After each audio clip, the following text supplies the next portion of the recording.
plan d'un article SEO, c'est un peu comme une colonne vertébrale.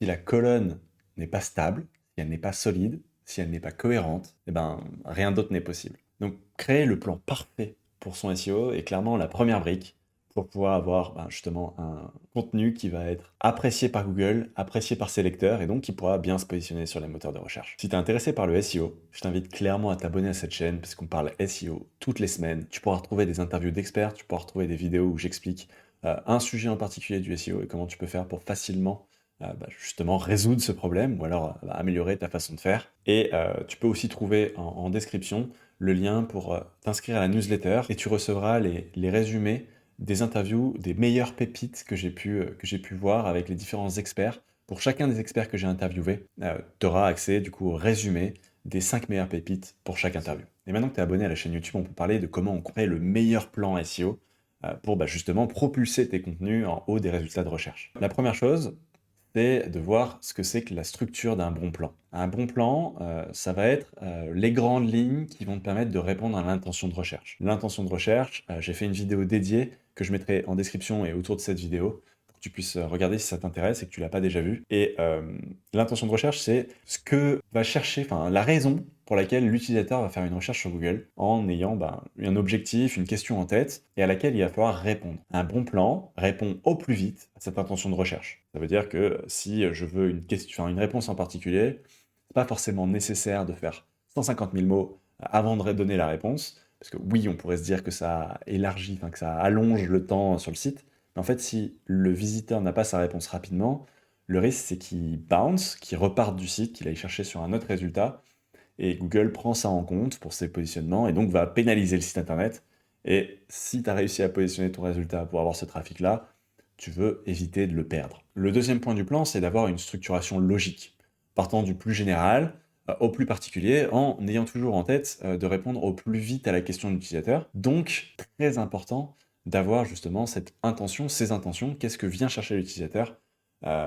Et ça, il faut aller le creuser, il faut regarder les résultats pour pouvoir le voir. Et essayer d'y imbriquer les mots-clés importants pour que Google puisse justement comprendre que l'article est sur le sujet sur lesquels tu essaies de te positionner, intégrer ces mots-clés dans le contenu, bref, avoir quelque chose qui a une sémantique cohérente, une structuration parfaite pour à la fois Google et les lecteurs à venir. Pour faire le plan parfait, ça demande quelques recherches préalables. Premièrement, il va falloir trouver ce que l'intention de recherche. Je t'en dis plus dans la vidéo dont je t'ai déjà parlé tout à l'heure, mais on peut faire ce travail manuellement, c'est un petit peu laborieux, et je t'amène avec moi, du coup, pour regarder ça. On va prendre un exemple de je voudrais faire un contenu sur les conseils de fitness pour débutants. On voit que là, j'ai un premier résultat qui est en P0. Je peux aller regarder ça. Et je vais voir que donc j'ai un plan qui est assez simple, avec une liste de conseils, les 10 conseils, ce qui correspond parfaitement à la promesse qu'on peut voir là. Un guide de musculation ici, qui va du coup pas être formaté sur sur le même format, mais un petit peu similaire, avec des programmes de musculation. On peut avoir celui-là, par exemple, qui va avoir les conseils sur les bons exercices, sur comment s'alimenter, comment se charger. Bref, les différents points importants, ils mettent en avant leurs produits au milieu, et donc on a des plans d'entraînement, bref, différents éléments. Donc on voit quand même qu'ici, on a différents types de recherches. On voit ici surtout qu'on a différents types de résultats qui vont avoir des angles un petit peu différents. Une façon de faire, donc ça va être de synthétiser les plans, d'arriver à construire un plan qui pourrait nous correspondre, ou alors je peux utiliser l'outil de génération du plan optimal automatique de Serpentix qui va faire ce travail pour moi et qui va du coup arriver à construire le plan optimal justement en s'inspirant de ce que les concurrents font pour moi. Donc il analyse en détail tout ce que font les concurrents, c'est d'ailleurs comme ça qu'il arrive à savoir quels sont les mots importants et pas importants, et ce qui lui permet du coup d'avoir, à partir des plans des concurrents, de créer un plan original qui est le plan parfaitement adapté pour la recherche, sans que j'ai besoin d'y passer un bon moment. Si je veux le faire manuellement, je peux quand même. J'ai les différents résultats de recherche avec le plan que je peux voir ici. Et si je veux avoir encore plus d'informations ou alors travailler à la marge mon plan, je peux donc par exemple aller ici dans Aide à la construction du plan et il va me donner tous les H2 par exemple, dont on parlera juste après, et il ne me reste plus qu'à cliquer pour afficher ce titre qui est bien mis directement comme un H2 dans mon plan, en faisant particulièrement attention parce que c'est le plan, enfin c'est les titres utilisés par les contenus des concurrents, et donc il va falloir les retravailler pour qu'ils soient originaux et que ce ne soit pas du contenu dupliqué, parce que si tu fais ça, c'est quand même un vrai problème et tu vas avoir du mal à te positionner. Si je veux le faire manuellement, j'ai aussi d'autres façons d'avoir de ces informations. Donc regardez ce que font les concurrents, qu'on a fait juste avant, en ouvrant les différentes pages tout simplement et en regardant le contenu.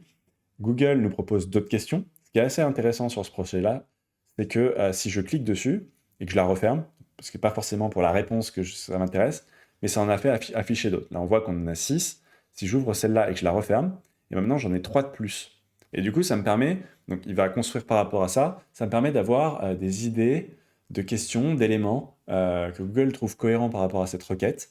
Et les requêtes, donc, ils vont s'élargir progressivement pour construire un contenu pertinent par rapport à ce que cherche l'utilisateur et donc se rapprocher du plan parfait si je veux le faire à la main. Petit rappel en SEO, pour les titres, il y a une façon très précise en HTML, donc qui est le langage qui permet de structurer une page pour Internet, de définir les titres. Ça va s'appeler les H et un chiffre, donc H1, H2 jusqu'à H6, qui vont avoir des niveaux de titres différents. Le titre principal d'un article, c'est le H1.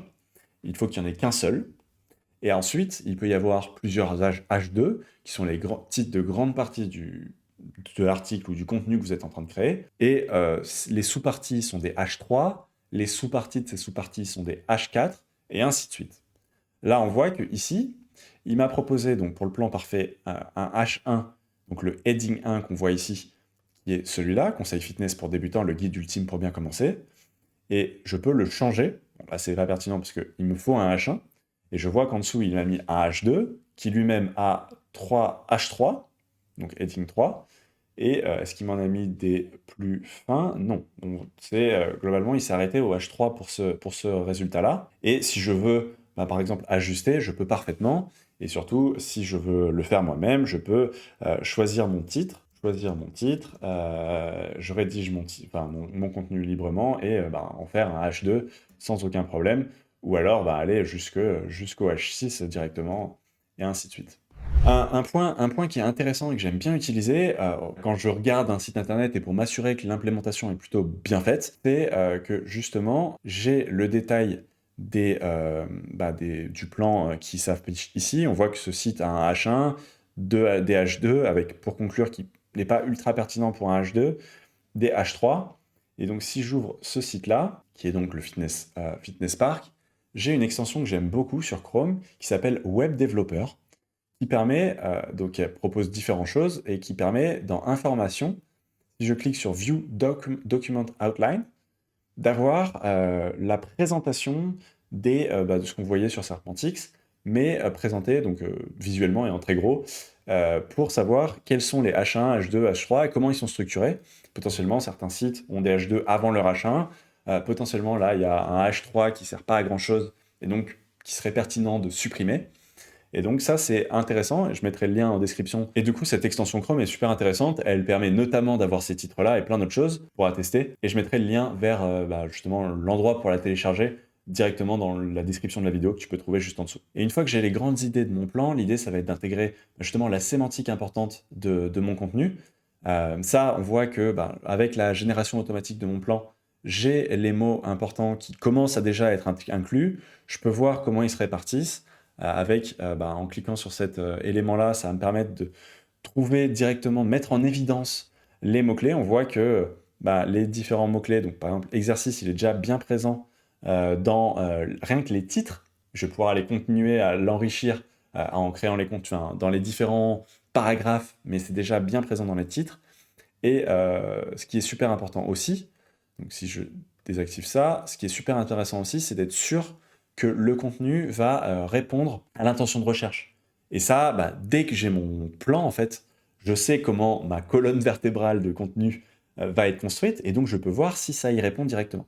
En demandant à identifier les intentions, on voit que par exemple là, les résultats proposaient des intentions qui étaient un petit peu différentes en fonction du résultat, et on voit qu'il y a 5 grandes intentions que le visiteur va pouvoir chercher quand il fait cette requête sur Google. Programme exercice de musculation pour débutants, conseils généraux pour débuter le fitness, information pratique pour le fitness pour les débutants, choisir une activité physique pour les débutants, parce qu'on est parti très orienté musculation dans les résultats, mais en fait ça pourrait être un peu plus large, vu la requête qui est faite, et conseils nutritionnels pour débutants, et on voit que les différents résultats répondent à différentes intentions, et en analysant mon contenu, je peux avoir justement le check que mon contenu répond bien aux différentes intentions, et donc avoir un check comme ça, et qui me dit, donc ce plan-là, qui est le principe, parce que le plan optimal généré automatiquement va justement s'inspirer des contenus des concurrents et des intentions pour mettre tout ça dans sa moulinette et faire une analyse approfondie pour construire ce contenu-là, ce plan-là. Et donc on voit que ça répond bien aux différents critères, et à partir de là, je peux sereinement optimiser mon contenu, créer mon contenu, rédiger mon contenu, pour avoir un contenu parfait, avec le plan parfait pour mon contenu SEO et donc Google et mes visiteurs. Et ça marche partout. Par exemple, acheter une maison à Lyon, je peux faire la même chose. Je lui demande de générer le plan optimal. J'ai le détail des concurrents que je peux avoir ici et ici. Et si je lui donne juste le temps de me donner le plan optimal, on voit qu'il commence déjà à avoir les mots-clés dans les résultats, un score qui s'améliore et un plan qui est plutôt très cohérent avec justement trouver la maison idéale à Lyon, définir ses critères de recherche, les meilleurs quartiers, les étapes pour acheter une maison, et ainsi de suite. Et on voit que là, donc, on avait notre H1, notre H2, notre H3, et là, il a mis des H4 qui sont pour avoir les différents critères. Par exemple, ça c'est pertinent parce que justement, c'est des sous-catégories qui vont nous intéresser.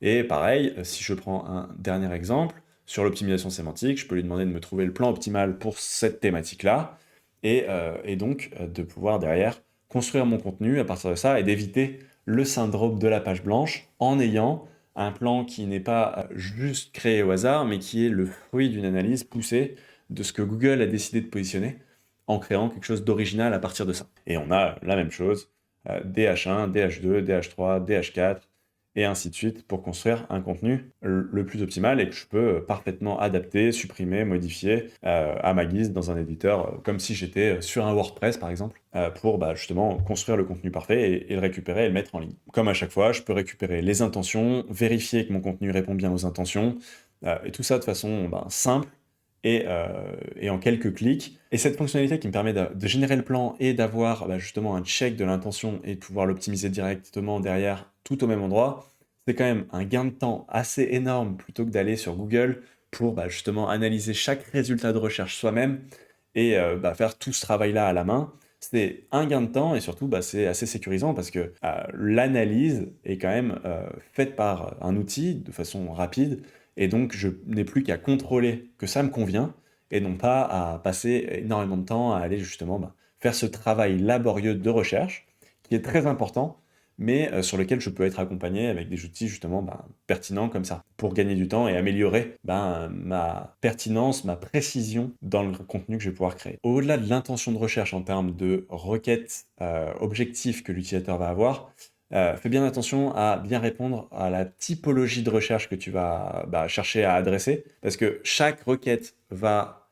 pour chaque requête, Google va présenter des résultats de recherche différents, de types différents, que ce soit des articles de blog, des pages produits, des collections de produits, des catégories de blog, des pages de services, bref, énormément de typologies de pages. Et donc, tu peux être sûr que si tu crées une page qui n'est pas pertinente, qui n'est pas la bonne typologie de page pour les résultats sur lesquels tu vas te positionner, ça va être beaucoup plus difficile.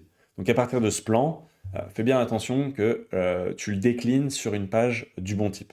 Là, dans ce cas-là, on veut un article de blog, et ça, tu le trouves directement dans les intentions de Serpentix, et parce que tous les résultats positionnés sont des articles de blog. J'ai fait une vidéo dédiée dont je mettrai le lien en description et au-dessus, et pense à la regarder parce que c'est important, et c'est une erreur assez classique que tu veux éviter de faire pour être sûr de pouvoir atteindre les sommets de Google. Tout ce que je viens de te montrer, si tu veux gagner du temps justement dans ton process de création de contenu SEO, tu peux le faire gratuitement avec Serpentix. Je te mets le lien en description. Tu peux optimiser un contenu gratuit chaque mois. Tu pourras avoir tous ces éléments-là, avoir le plan en quelques clics et il suffit de t'inscrire et dans 2 minutes, tu peux avoir ton plan parfait pour ton prochain contenu. Alors, il te reste plus qu'à t'inscrire, dire ce que tu en penses, comment tu fais pour créer tes contenus en commentaire de cette vidéo, à t'abonner et je te dis à très vite pour la prochaine.